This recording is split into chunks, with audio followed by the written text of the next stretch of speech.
Hello जी, कैसे हैं आप लोग। उम्मीद करता हूं कि आप सब खैरियत से होंगे। आज फिर एक नया टॉपिक लेके आपकी खिदमत में हाजिर मैं हो चुका हूं। वो टॉपिक है भारत और नेपाल के बीच में चलने वाला तनाज़ा काला पानी। काला पानी का तनाज़ा क्या है, इसके बारे में आज हम डिटेल में जानेंगे।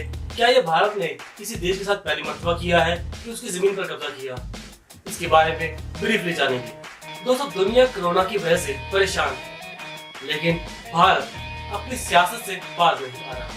दोस्तों, हालिया दिनों में भारत और नेपाल के बीच काला पानी, यहाँ पे जिसे महाकाली नदी भी कहा जाता है, को लेकर तनाज़ा चल रहा है। ये पहली बार नहीं कि ये तनाज़ा खड़ा हुआ है। इससे पहले 2019 में भी इसी जगह को लेकर भारत और नेपाल में तनाज़ा शुरू हुआ था। भारत का दावा यह है कि ये जमीन उनकी है, जबकि नेपाल का कहना है कि ये जमीन उनकी है। असल में हकीकत क्या है, इसके बारे में आज जान लेते हैं। दोस्तों, अगर नेपाल की बात की जाए तो नेपाल एक ऐसा देश है जिसकी किसी के साथ भी दुश्मनी नहीं है। लैंडलॉक होने की वजह से नेपाल को चाइना और भारत के अलावा किसी और देश की सरहद नहीं लगती। दोस्तों, आज मैं कोशिश करूंगा कि अपने वीडियो में ज्यादा से ज्यादा हिंदी का प्रयोग करूं, ताकि मेरे भारतीय दोस्त जो वीडियो कमेंट्स में कहते हैं कि हिंदी में बोलो, उन्हें अच्छे से समझ आ सके। और दूसरा ये कि मेरे नेपाली दोस्त भी इस वीडियो को अच्छे से समझ सके। दोस्तों, काले पानी का तनाज़ा आज का तनाज़ा नहीं है, ये तकरीबन 204 साल के बाद दोबारा खड़ा हुआ है। दोस्तों, सन 1816 में ब्रिटिश एम्पायर और नेपाली राजाओं के बीच में एक मुआहदा हुआ था। इस मुआहदे से पहले तकरीबन 2 साल तक इन दोनों के बीच में जंग होती रही।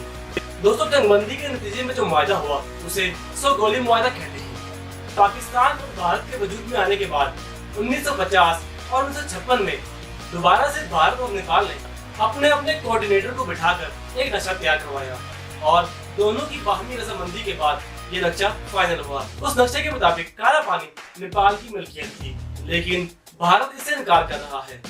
दोस्तों, भारत 1957 का नक्शा दिखा रहा है कि नहीं, ये असल नक्शा है जिस पर नेपाल के दस्तखत नहीं है, जिससे ये ऑथेंटिक नक्शा नहीं माना जा सकता। दोस्तों, ये पहली बार नहीं है कि भारत ने किसी देश की सरहद पर कब्जा करने की कोशिश की हो या फिर उसका पूरा का पूरा इलाका हड़प लिया हो। अगर तारीख का मुताला किया जाए तो पाकिस्तान और भारत को 1947 में आजादी मिली।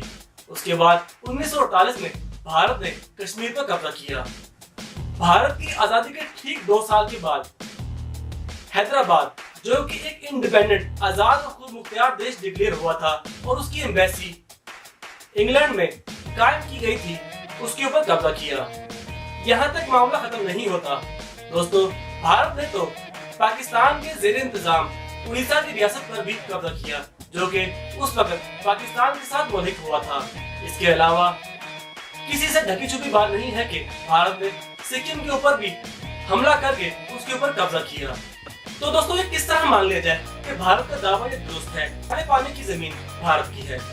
असल में ये तनाज़ा तब खड़ा हुआ जब भारत ने वहां पर सड़क बनाना चाहिए। दोस्तों, क्योंकि ये बॉर्डर नेपाल, चाइना और भारत को मिलाता है आपस में, इसलिए इन दोनों देशों के लिए ये बॉर्डर और ये रास्ता बहुत ही अहम है।